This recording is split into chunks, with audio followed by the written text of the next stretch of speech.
अस्सलाम वालेकुम। ठीक हो? दुआ करता हूँ आप सारे अच्छे से रहें, सारे खुश रहो। आज की वीडियो है वन प्लस।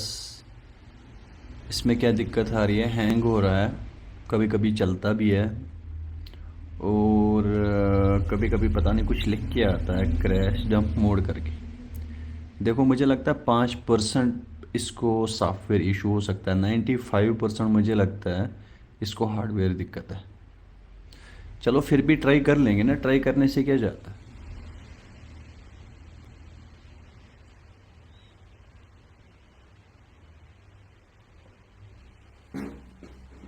ये देखो 100% इसको हार्डवेयर दिक्कत है। ये फ़ोन जो है, आपने वीडियो देखी है, फ्लैशिंग मैंने की थी आई थिंक 5 दिन पहले।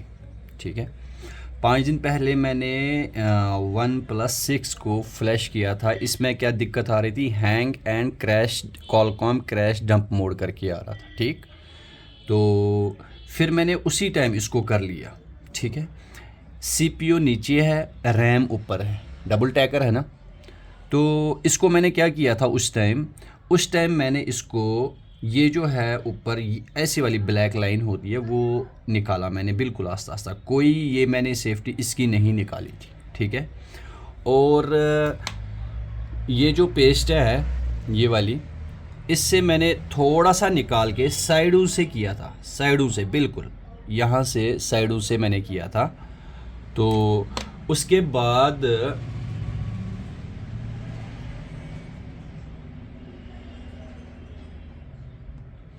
जो आपके पास, मेरे पास है जो ब्लोअर है, एसएमडी जो है, क्विक 861 DW। ठीक है, ये मेरे पास है, जो आई थिंक आज की डेट में 16 या 17,000 में आता है आई थिंक, मुझे नहीं पता, कम ज़्यादा भी हो सकता है। ठीक है, पिक आपके सामने है, देख लो। इसमें मैंने आपको ऑन करके देखता हूँ मैं, 160 प्लस 70 रखा मैंने, 160 प्लस 70। उसके बाद जब भी मैं आपको हार्डवेयर वीडियोस दिया कर लूँगा, मुझे पता है जो न्यू यूज़र है वो बहुत ज़्यादा देखते हैं। तो कौन सा वाला सामने वाला रखा मैंने, बिल्कुल बड़ा वाला, छोटा वाला नहीं रखा मैंने। ठीक है, उसके बाद देखो, जैसे सैमसंग का रैम होता है, उसको बस 2 लाइनें इस साइड होती है, 3 लाइनें इस साइड होती है। इसमें ज़्यादा है, इसमें 3-4 लाइनें ऐसे ऐसे होती है साइडों पे। ठीक है, अब साइडों से बराबर 30 राउंड हमने करने हैं। कैसे, जैसे ये नोज़र रखा है, ऐसे 30 राउंड करने हैं। ठीक है, तो यहाँ से मैंने, यहाँ से बीच में मैंने नहीं दिया, एक जगह भी बिल्कुल भी नहीं रखा। ठीक है, एक जगह भी बिल्कुल नहीं रखा, ऐसे घुमाया मैंने, ऐसे ऐसे ऐसे ऐसे 30 राउंड्स मैंने कर लिए ब्लोअर के। ठीक है, और टेम्परेचर भी बता दिया मैंने कितना रखा मैंने। और एक और चीज़ मैं बता दूं, इसमें जो साथ में जो हार्ड डिस्क होता है, एक सेकंड, कोई सी भी सेफ्टी ले लो, या आपके पास कोई ठेला होगा कोई, तो ये बंद रहना चाहिए यहाँ पे। ठीक है, अगर यहाँ पे हीट चलेगी तो हो सकता है उसमें गिल्लू है तो अंदर से कोई पॉइंट लीक हो जाएगा, आपको पता है, ये निकल जाएगा तो शॉर्ट है। ठीक है, और पिछली वीडियोस में मैंने आपको बताया था हम रैम रिमूव कैसे कर लेंगे। अगर आप जाके इंस्टा पे जाके देखोगे, वहाँ पे आपको, मुझे नहीं लगता था वो फ़ोन मेरे से रिकवर हो जाएगा, पर वो हो गया। ठीक है, तब मैं लाइव ही था इंस्टा पे, तो कहाँ से फिर डाउनलोड करके यूट्यूब पे डाल देता। खाली मैंने रैम उतार के उसको मैंने रिवॉल्व किया। ठीक है, और जो आयरन हमारे पास होता है, बिल्कुल लो टेम्परेचर करके हमने सिलेंडर को क्लीन किया। ठीक है, अगर ज़्यादा हीट उसको लग जाएगी तो आपको पता ही है, फिर सीपीयू, फिर पता ही आपको ख़राब हो जाएगा, फिर दोनों निकालनी पड़ेंगी। तो मैं ये आपको बोलने की कोशिश कर रहा हूँ, ये जो रैम है, ज़्यादातर इन फ़ोनों में यही दिक्कत आती है ना। देखो, सबसे पहले बढ़िया मेरे को लगा, मैं सॉफ्टवेयर करके देखता हूँ, अगर होता तो ठीक है। वैसे मैंने उस टाइम में, अगर आपने वीडियो नहीं देखी, डिस्क्रिप्शन में वीडियो है, देख लो। मैंने उसमें बोला था 1% ही चांसेस है ये सॉफ्टवेयर से ठीक हो जाएगा, 99% चांसेस है हार्डवेयर ख़राब है। ठीक है, अब मैंने खोला इसको, रैम को मैंने हीट किया, 30 राउंड्स कर लिए मैंने। ठीक है, आज मैंने ये आई थिंक शायद 4 या 6 दिन के बाद खोला, अपने पास ही रखा, कस्टमर को वापस बिल्कुल भी फ़ोन नहीं किया। क्योंकि मैं चेक कर रहा था। क्योंकि ये देखो, ये जो मैंने काम किया ना हीट वाला, मतलब इसको हीट किया मैंने, जो भी आपको मैं समझा रहा हूँ, तो हो सकता है ये आपको 1-2 दिन के पास वापस आ जाए दुकान पे। सेम कंडीशन नहीं भी आएगी, फिर भी हो सकता है, 50-50 चांसेस है। मैंने बहुत सारे फ़ोन ऐसे किए हैं तो बढ़िया चल रहे हैं उनके पास। हाँ, 100% ये, मतलब जैसे मैं वारंटी कस्टमर को देता हूँ, ये वारंटी वाला काम नहीं है ये जो हीट कर रहे हैं, ठीक है। मुझे अंदर से हमेशा यही दिमाग में होता है, ये फ़ोन मुझे कभी ना कभी वापस आ जाएगा, ठीक है। अब कस्टमर को मैं 3 महीने वारंटी देता ही देता हूँ, चाहे सॉफ्टवेयर हो हार्डवेयर हो। देखो पता ही है इलेक्ट्रॉनिक्स में कहाँ यार वारंटी देनी चाहिए, 2 सेकंड में ख़राब हो जाता है, या अगर सॉफ्टवेयर कर लेंगे क्या पता 1 घंटे के बाद क्या दिक्कत आ जाएगी। फिर भी मैं वारंटी वाला काम मुझे अच्छा लगता है, तो इसीलिए शायद जो कस्टमर मेरे पास आते हैं बार बार मेरे पास ही आते हैं, क्योंकि बोलते हैं यार आप वारंटी वाला काम करते हो तो बढ़िया है, ठीक है। तो मैं यही आपको बोलने की कोशिश कर रहा हूँ।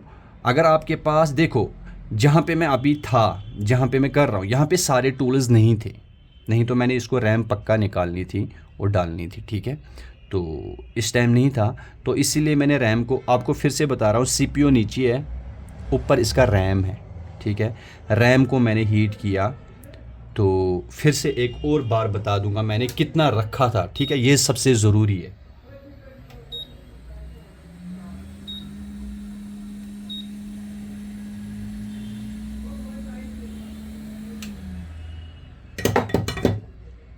अब यहाँ पे आपने ब्लोअर जो SMD है उसका वो भी देख लिया, क्योंकि ब्लोअर का अलग अलग सीन होता है, ठीक है।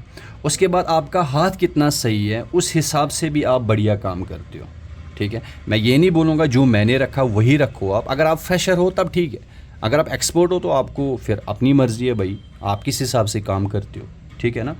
तो वही चीज़ मैं बोलने की कोशिश कर रहा था। आज 4 दिन या 6 दिन हो गए, फ़ोन बढ़िया चल रहा है। तो पहले मैं जब लगा रहा था, यहाँ पे भी दिखाने की कोशिश कर लूँगा, ये जो ज़ीरो है यहाँ पे कुछ आना चाहिए, फिर इस साइड भी ज़ीरो आ जाए, कोई सीन नहीं है, इस साइड कुछ आ जाए तो फिर बढ़िया फ़ोन है हमारा, ठीक है। इस कंडीशन की बात कर रहा हूँ, ये जो प्रॉब्लम चल रही है फ़ोन में इसकी बता रहा हूँ, बाकी आप और कहीं पे ये वो नहीं करना, ठीक है। तो इसमें पहले था V0.567 करके आता था, तब मेरे को आइडिया लगा ये 100% रैम ही ख़राब है, ठीक है। अभी जब मैंने रिकवर कर लिया फ़ोन को, चार्जिंग लगा रहा हूँ, यहाँ पे कोई डिजिट दे देता है, उसके बाद इस साइड चार्जिंग देता है, जो ये मतलब अपनी एक्सपीरियंस के हिसाब से मैं बता रहा हूँ, ठीक है।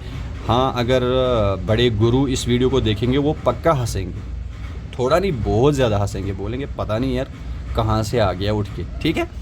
तो चलोगी, ये तो मैंने आपको बता दिया। एक और चीज़ मैं बताने की कोशिश कर लूँगा आपको,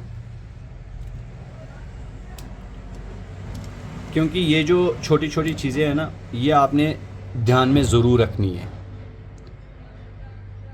मतलब जो मैं आपको समझा रहा हूँ वो आपको समझना ही पड़ेगा, ठीक है। इस साइड हीट नहीं लगनी चाहिए और ज़्यादा हीट इसको मारनी भी नहीं है, नीचे CPU भी है, फिर आपको दोनों उठानी पड़ेगी। और एक और चीज़, अगर ये रैम आपको ख़राब हो जाती है फिर सेम फ़ोन से उठा के डालनी पड़ेगी, ठीक है। रैम ख़राब नहीं होनी चाहिए, इसीलिए सबसे ज़्यादा ज़रूरी है आपके पास जो ब्लोअर है उसी हिसाब से। देखो आपने देखा होगा कभी कभी बहुत सारे जो टीचर हैं ये वाला जो नोज़ल होता है ये टेढ़ी यूज़ करते हैं। देखो अगर मैं इसमें 170+60 रखूँगा ना, वो जो टेढ़ी वाली नोज़ल है ना उसमें 180+70 रखना पड़ेगा। क्यों? क्योंकि वो जो डायरेक्ट यहाँ से ये आयर दे रहा है, क्योंकि वो आगे टच हो जाता है फिर स्लो मोशन में आगे हो जाता है। आप खुद समझदार हो ना, अगर एक जग हमारे पास होगा उसमें बहुत स्पीड से हम पानी डालेंगे, जब वो फुल हो जाएगा वो कितने स्मूथ तरीके से बाहर फेंकेगा पानी को। बिल्कुल वही समझ लो, एग्जाम्पल मैं तो माहिर हूँ मैं, ठीक है।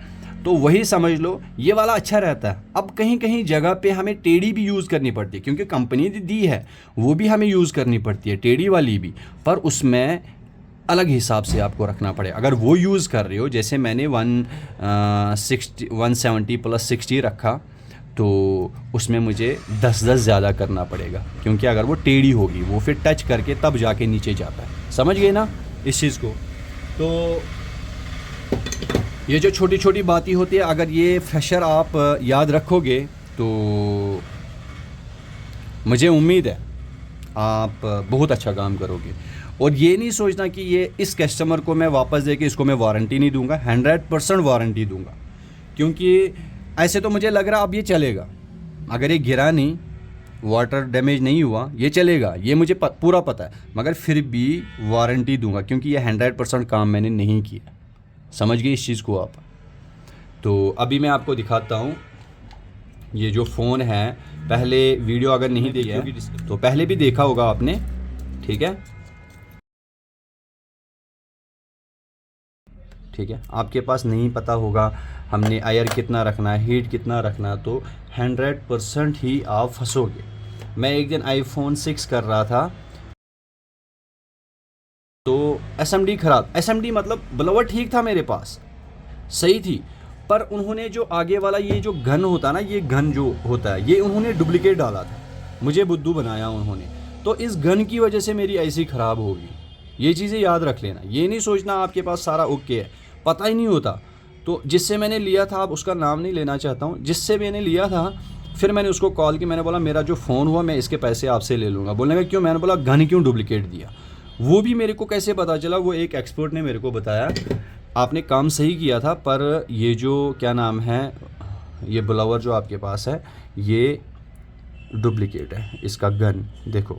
अब मैं लगा रहा हूँ चार्जिंग पे, यहाँ पे देख लेना आप, नीचे 0.2 आ गया ना, अभी देखो आ गया ना 1 पॉइंट, देखो यहाँ पे दिखाता हूँ मैं आपको, ये देखो क्या आया यहाँ पे लिख के 1.7 1.6, इसका मतलब ये 100% ओके है फ़ोन, ठीक है? देख लिया, जहाँ पे ये 1 पॉइंट आ गया ना 1, अगर वहाँ पे 0 आ जाए ना, कोई ना कोई दिक्कत है। अगर ये प्रॉब्लम आप समझ जाओगे, ये क्रैश डंप मोड, तो 100% आप समझ जाना इसमें क्या दिक्कत है, इसमें वही प्रॉब्लम है, ठीक है? अभी जिस फॉल्ट की बात चल रही थी वही फॉल्ट मैं आपको बता रहा हूँ, बाकियों पे ज़्यादा वो नहीं करना। देखो ऑन किया मैंने, इसने कम ले लिया था, फिर सही ले लिया 1.6, ठीक है? तो यहाँ पे भी अब ज़रूरी नहीं है आप इसके लिए ट्रेनिंग ले लो, थोड़ा थोड़ा आगे पीछे पता कर लो। किसी का वीडियो देखा ना, उसने थोड़ा सा फॉल्ट बता दिया चार्जिंग के बारे में, पावर आईसी के बारे में, सीपीयू के बारे में, ईएमएमसी के बारे में, रैम के बारे में। थोड़ी थोड़ी नॉलेज जब हमारे पास इकट्ठे हो जाती है ना, तो एक दिन ऐसा आ जाता ना, हमें ज़्यादा देखना नहीं पड़ता गूगल, क्योंकि हमें पता होता है। हमेशा पढ़ना पड़ता, हमेशा अपडेट रहना पड़ता, ये मैं कभी नहीं बोलता, मगर फिर भी जैसे मेरे पास कोई फ़ोन अभी आ जाता ना सॉफ्टवेयर के रिलेटेड, मैं ज़्यादा वीडियोस क्यों नहीं देखता हूँ, क्योंकि मैं एक्सपेरिमेंट कर चुका हूँ। अब जो न्यू फॉल्ट है, जब कोई न्यू अपडेट आ जाता उसके लिए हमें पढ़ना भी पड़ता है और एक्सपेरिमेंट करनी भी पड़ती है, ठीक है? तो ये चीज़ें मैं आपको बोलने की कोशिश कर रहा था। अभी आप फ़ोन देखो, ये हमारे पास फ़ोन है, ठीक है?